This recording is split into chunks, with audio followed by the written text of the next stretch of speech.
সময় স্বল্পতা বিবেচনা করে দ্রুত সময় ঐকমত্যের সিদ্ধান্তে পৌঁছানোর মাধ্যমে জুলাই সনদ বাস্তবায়ন করতে রাজনৈতিক দলগুলোর সহায়তা চেয়েছেন কমিশনের সহসভাপতি ড আলী রিয়াজ। সকালে ফরেন সার্ভিস একাডেমিতে জাতীয় ঐকমত্য কমিশনের সাথে রাজনৈতিক দলগুলোর দ্বিতীয় পর্যায়ের ১৭তম দিনের আলোচনার সূচনায় তিনি এই আহ্বান জানান। বক্তব্যের শুরুতে বিমান দুর্ঘটনার কারণে শোক প্রস্তাব দিয়েছে কমিশন। আহতদের সুচিকিৎসা নিশ্চিত করার পাশাপাশি সুষ্ঠু তদন্তের জন্য সরকারের সংস্থাগুলোর প্রতিও আহ্বান জানান। আজকের বৈঠকে প্রধানমন্ত্রীর একাধিক পদে না থাকার বিধান, তত্ত্বাবধায়ক সরকার বিষয়ে বিভিন্ন রাজনৈতিক দলের প্রস্তাবের ভিত্তিতে নতুন একটি সমন্বিত প্রস্তাব দিয়েছে কমিশন।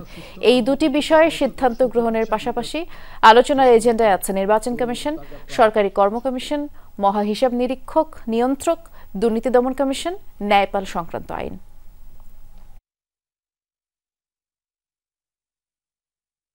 বাংলাদেশ বিমান বাহিনীর প্রশিক্ষণ বিমান উত্তরায় মাইলস্টোন স্কুল অ্যান্ড কলেজের একটি ভবনে বিধ্বস্ত হওয়ার ঘটনায় গভীর শোক প্রকাশ করছে।